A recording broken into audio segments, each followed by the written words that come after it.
Hi everyone, this is our first video for ELN 210, and today we're going to be going over what lesson plans are. So this video will go over basically what is a lesson plan, why do you lesson plan, and then we'll go over a few of the most commonly used lesson plan formats that are available to you. Okay, so why do we lesson plan? Teachers are planners. We plan everything. I think sometimes it's easy to think that teachers have planning ingrained in their DNA. But one thing to keep in mind is that when you are planning, you need to be planning ahead of time. One thing that my first principal I ever had, she said to me, she said, don't be a shower planner. And what that means is don't be thinking about what you're going to be teaching that day or making your plans as you're in the shower getting ready for the day. As a teacher, your lesson plan should be done at the minimum one day in advance, but really great teachers plan long range. They can see the big picture of where do we want our students to be at the end of the week, at the end of the month, at the end of the semester, and how do we get them there? Those really are your lesson plan. So as you think of a lesson plan, you can think that it's this one small sheet of paper that you fill out for every single thing you're going to teach in a day. And that's true, but it's part of a much bigger process that happens for teachers. And that's what we'll go into today. So what is a lesson plan? A lesson plan is this, what we have on the left side of the screen. It's a very detailed outline of what you're going to be teaching within a lesson. And there's a lot of thought that comes in behind it. It's not, I'm going to teach about nouns. It's, what do my students already know about nouns? And what do I want them to know when we're done with this lesson? And how am I going to introduce this nouns lesson to them that really hooks them in and makes them interested in what we're going to be talking about? And how am I really going to teach them about these nouns? And how will I know if they've learned what I want them to learn about nouns? All of that goes into your lesson plan. On the right-hand side, this is not a lesson plan, but it's something that many teachers have. This is more of a calendar of what topics are being touched on or what they want to make sure they're doing throughout a week, a month, a semester. But someone could not open up this calendar and know, oh, this is what that teacher is teaching that day, and this is how I could teach it if maybe they didn't show up that day or they had an emergency and they're not there. Someone could not open up this calendar and say, oh, okay, math 16-5, you got it. They don't know what that means. No one knows what that means except the person who wrote it. But on the left-hand side, a lesson plan like this for math 16-5, I could take this sheet of paper and I could teach that lesson for you if you were not there. So really, lesson plans, like I said, they are what students will learn. They're how it will be taught to them, and then how that learning will be measured. So what that includes, what students will learn. So this really comes from looking at the state standards. So it's the content that students are learning. Is it nouns? Is it the Civil War? Is it animal habitats? All of that. And then the skills too. So it's not just I know nouns. Is it just I know nouns? Or is it I can do this with a noun? I can identify a noun in a sentence. I can change a noun to change a sentence. And it's the level of thinking. So are we analyzing what's happening in our students' minds as they're thinking about this content? Or can they take the content and can they do something with it? Do they know enough about the Civil War and the causes of the Civil War that they could now write a paper explaining the causes of the Civil War? So that's what they're going to learn. And then it's how you're going to teach them. What are you as the teacher doing to deliver this content to the students? Not just to check the box and say, I taught them, but to know that they are really truly engaged in interacting with that content. So it's the strategies that you're going to use to teach them. It's the different types of collaboration that you might have within the class. Are you going to have them learning as a whole group? Are you going to have them learning with a partner and practicing something with a partner or doing something on their own? And then it's also, are you teaching in small groups? Is this a lesson that you're going to teach to the whole class at the same time? Or Have you taught this lesson before and you have a good chunk of students who got it and they're ready to move on, but you have a small group of students who need a little extra support? Maybe your lesson plan is just for them, just for this small group. And then the last component is how will learning be measured? So you know what you're teaching them, you know how you're going to teach it to them, but then the really important part at the end is how will you know if they've got it? You say that you want them to do this one thing by the end of the lesson, so you need to make sure they can actually do it. And that can be an essay, it can be a quiz, an exit ticket, a presentation. It really all just depends on what the content is and how deep you want them thinking about and interacting with that content. So you can see there's a lot that goes into a lesson plan. And it can sound like a daunting task at the beginning, but as we move through our course together, we're going to actually chunk a lesson plan and you will end the course with a lesson plan that you get a bunch of feedback from me on. So don't be intimidated. You will be a lesson plan whiz by the end of your time at GCU and when you're ready to enter your classroom. Okay, so why lesson plan? We've talked a lot about it before. You do want to have a plan, right? If you think about, okay, you are going to be heading to the grocery store. You have a plan when you go to the grocery store. When you don't have a plan, you end up leaving with a lot of things you don't need and not getting the things you did need because you don't have a plan. And it's the same thing with writing a lesson plan. You're thinking about the process. You're thinking about the week. What do you need to have prepared? How are you going to teach your students? How are you going to assess their learning? It gives you that framework.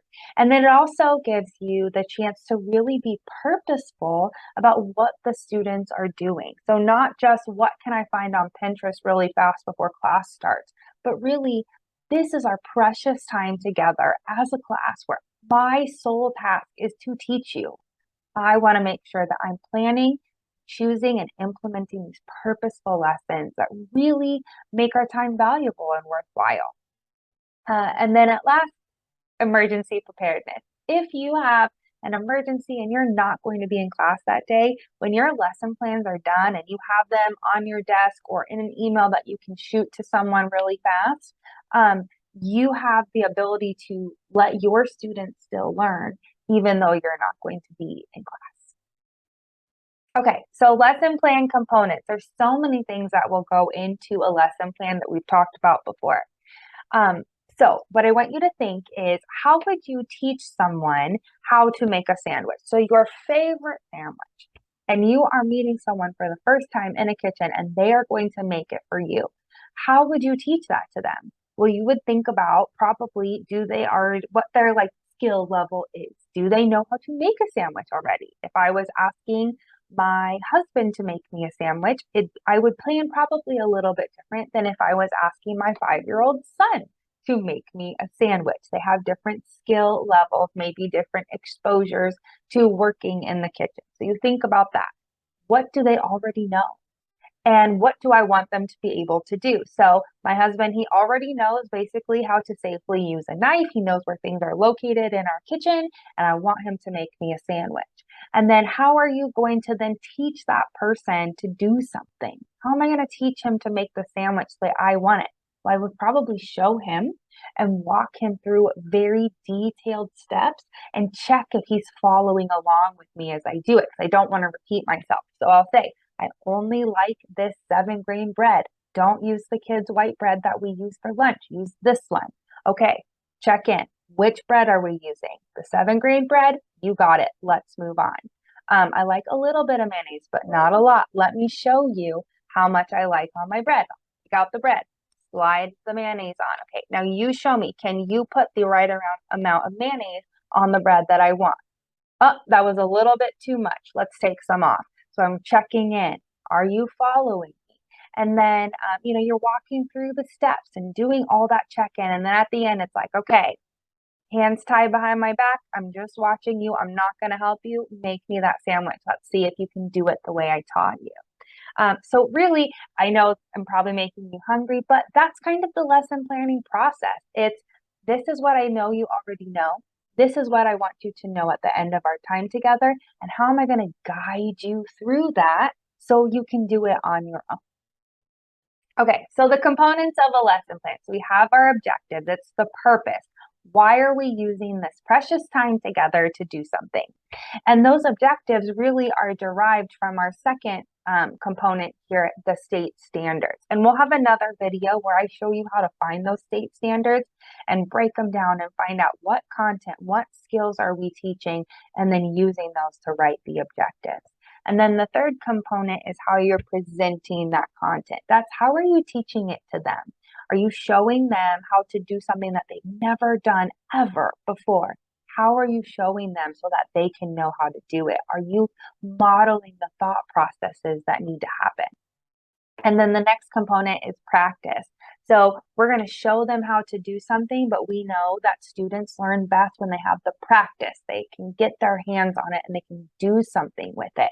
And it's how you're watching them practice and guiding them in the right direction. If they're starting to practice incorrectly, oh, I can see what you were doing here, and this is where we kind of went in the wrong spot. So let's try it again this way.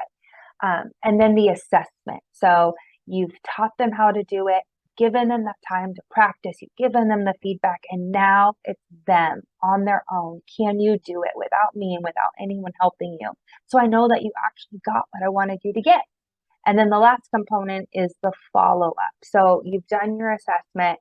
You have this group of 15 students who've got it. They're ready to move on to the next lesson. You have this group of 5 where you think they've got it, but you're going to keep an eye on them as you move to the next lesson. And then you got this group of 2 or 3 where they even here today? Were they listening? We're going to need to follow up. So you're not ready to move on to something. Let's do this lesson again. Let me try and present it to you and teach it to you a different way. So you have another opportunity to learn it, and then you can move on with the rest of the class. Okay, so there's many different types of lesson plan formats out there, and there's not one that's better than another. There's really a lot of formats that are good for some types of content like math and science and not good for others like reading or writing. And then there's some lesson plan formats that will really just kind of speak to you and your style as an educator. And so as you move through this class and your others at GCU, this is really just an exposure to everything that's out there, and you'll have plenty of opportunity to really work with this different lesson plan formats and really find what works best for you. But these are just a few. So the first lesson plan format, and it's actually one of the most popular, most commonly taught lesson plan formats, is the Madeline Hunter lesson plan format. This is the lesson plan format that I used when I was going to school to learn how to be a teacher. It's that old. So it was created by Dr. Madeline Hunter. She was a guru in lesson planning and really planning something called guided practice. And that's something that we'll talk a little bit more about later in the class, but this is her brainchild. So she has 7 components to a lesson plan, and you can see them listed here on the left and in the screenshot on the right. But lesson plans using the Madeline Hunter lesson plan format are very detailed. You could take this template and you could even, to the specific words you want to say, type out everything that's happening in a lesson. Very, very detailed and very effective. And you'll find in our COE lesson plan template that's used at GCU, a lot was taken from Madeline Hunter and put into another format. Okay, next we have the SIOP lesson plan. SIOP stands for Sheltered Instruction Observation Protocol. These are detailed in that they really focus on academic language. And the reason that they do is that this lesson planning template is really meant for students who are learning the English language or English language learners. And that's why there's that focus on academic vocabulary and language, because some of the greatest barriers that our students who are learning English face in also learning the content they need to learn is that language barrier. So this really scaffolds that and supports our students who need help with vocabulary. Now we have the Understand by Design lesson plan template, UBD, Understand by Design, and basically it's backwards thinking. It's the backwards design. So you can see in the template here that your step 1 is thinking about the result. What do you want students to be able to do at the end of the lesson? So we're jumping to the end. And then we're thinking, okay, this is what we want them to be able to do. And then the next step is, how are you going to know if they can do it? How are you going to assess them? So I want them to be able to find the main idea in a passage. How am I going to know if they're able to do that? I'm going to give them a passage and say, find the main idea, highlight it, circle it, whatever. And then the last step is, now that you know where you want them to be and you'll know how they're there, is how are you going to get them there? How are you really going to teach them what they need to know to do the assessment and meet those desired results that you have? And then last, we have the 5E lesson plan. 5E, there are literally 5 E's. You can see them here: engage, explore, explain, elaborate, and evaluate. 5E lesson plans are phenomenal for math and science because they're a little more hands-off for the teacher. You do still have to plan. You really have to think about what you want students to be doing, the questions you're going to be asking them, but it's very student-led. So the students are developing their understanding, usually as they are physically manipulating something, like in math or science, doing some sort of experiment or observation.